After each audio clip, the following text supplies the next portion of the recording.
قرآن کریم کے اندر اللہ تعالیٰ نے ارشاد فرمایا فَأَمَّا الْيَتِيمَ فَلَا تَقْهَرْ، کہ یتیم کو غصہ کرنے کی بھی اجازت نہیں، یتیم کو جھڑکنے کی اجازت نہیں کہ اس کو انسان جھڑک دے یا اس کو ڈانٹ دے یا اس کو دبا دے.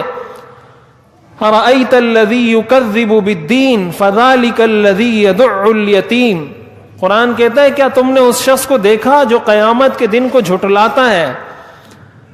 انسان آگے سے کہتا ہے کہ نہیں دیکھا. اللہ تعالیٰ فرماتے ہیں اس شخص کو دیکھ لو جو یتیم کو دھکے دیتا ہے. یعنی یتیم کو دھکے دینا، یتیم کو اس کا حق نہ دینا، یتیم کا حق دبا کر سانپ کی طرح اس پر بیٹھ جانا، یہ وہ عمل ہے، یہ وہ کام ہے جو وہ لوگ کیا کرتے ہیں جو آخرت کو نہیں مانتے. اس لیے کہ جو شخص آخرت کو مانتا ہے اس کو پتا ہے میں نے قیامت کے دن جواب دینا ہے، وہ کیسے کسی کا مال دبا سکتا ہے؟ تو قرآن یہ کہتا ہے کہ انسان یہ کہتا ہے کہ ربی اہانن، کہ جب میں کسی کا رزق تنگ کرتا ہوں، کبھی پریشانی آ جاتی ہے، کبھی تکلیف آ جاتی ہے، کبھی اس کا ایکسیڈنٹ ہو جاتا ہے، کبھی اس کا اتنا نقصان ہو جاتا ہے، تو وہ کہتا ہے ربی اہانن، میرے رب نے مجھے ذلیل کر دیا، میرے رب نے میری بے توقیری کر دی، میرے رب نے مجھے نقصان پہنچا دیا. اللہ تعالیٰ فرماتے ہیں کلا، اللہ کسی کو ذلیل نہیں کرتا. کیوں ذلیل ہوئے؟ بل لا تکرمون الیتیم، تم یتیم کا اکرام نہیں کرتے. ولا تحاضون علی طعام المسکین، یتیم کو کھانا کھلانے پر ایک دوسرے کو ابھارتے نہیں. وتأکلون التراث اکلا لما، اور جب میراث کا مال آتا ہے تو اس کو جھپٹ کے کھا لیتے ہو.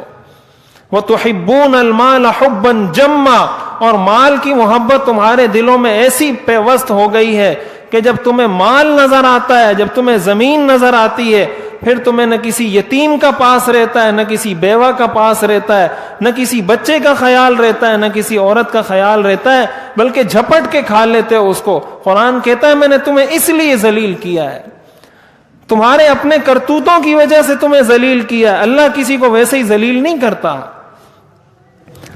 تو اس لیے یتیموں کا حق قرآن کریم نے ایک ایک چیز کو تفصیل سے بیان کیا ہے. قرآن کریم کے اندر اللہ تعالیٰ ارشاد فرماتے ہیں وَيَسْتَفْتُونَكَ فِي النِّسَاءِ قُلِ اللَّهُ يُفْتِيكُمْ فِيهِنَّ وَمَا يُتْلَى عَلَيْكُمْ فِي الْكِتَابِ فِي يَتَامَى النِّسَاءِ اللَّاتِي لَا تُؤْتُونَهُنَّ مَا كُتِبَ لَهُنَّ وَتَرْغَبُونَ أَن تَنكِحُوهُنَّ، کہ یہ لوگ آپ سے عورتوں کے بارے میں پوچھتے ہیں، آپ ان کو یہ بتائیں کہ جو یتیم بچیاں ہیں، اگر کسی کی کفالت میں ایسی یتیم بچی ہے جس کے والد نے میراث میں بہت کچھ مال چھوڑا ہے، اور وہ یتیم بچی ایسی ہے جس سے اس آدمی کا نکاح ہو سکتا ہے، تو وہ صرف اس وجہ سے اس سے نکاح نہ کرے کہ میں اس سے نکاح کر لوں گا، اس کا یہ سارا مال مجھے مل جائے گا. یہ انسان کی نفسیات ہیں، یہ قرآنی آیات ہیں. قرآن نے انسان کی نفسیات کو سامنے رکھتے ہوئے ذکر کیا ہے کہ تمہارا نکاح کا دل نہیں کر رہا، لیکن تم اس لیے اس سے نکاح کر رہے ہو کہ اس کے پاس اتنا سارا مال ہے، یہ مال میرے پاس آ جائے گا. قرآن کہتا ہے ایسا نکاح کرنے کی تمہیں اجازت نہیں ہے. ہمارے ہاں بہت ساری بچیاں جو یتیم ہو جاتی ہیں ان کو تو کوئی حق دیا ہی نہیں جاتا. بہت ساری عورتیں بیوہ ہو جاتی ہیں، ان کو اس خاندان کے علاوہ باہر شادی کی اجازت نہیں ہوتی. کیوں؟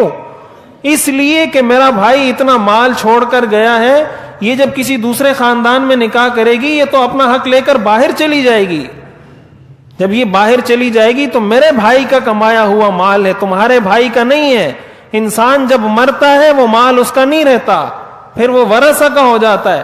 حتیٰ کہ جب انسان مرض الموت میں آ جائے، جب انسان کو وہ مرض لاحق ہو جائے جس کے اندر اس کا ٹھیک ہونا بظاہر اسباب کے درجے میں ناممکن ہو جائے، اس صورت میں ہی اس کا حق اس مال سے ختم ہو جاتا ہے.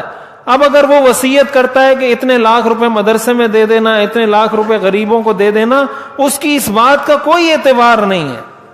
حدیث شریف کے اندر حضور علیہ الصلوۃ والسلام نے اس کو بیان کیا ہے کہ انسان اپنے مال کو دبائے رکھتا ہے، دبائے رکھتا ہے، دبائے رکھتا ہے، یہاں تک کہ جب موت کے فرشتے کو دیکھ لیتا ہے تو کہتا ہے میرا یہ مال اس کو دے دینا، یہ مال وہاں صدقہ کر دینا، یہ مال وہاں صدقہ کر دینا. آپ نے فرمایا اب یہ مال اس کا نہیں رہا، اس کی اس بات کا کوئی اعتبار نہیں ہے.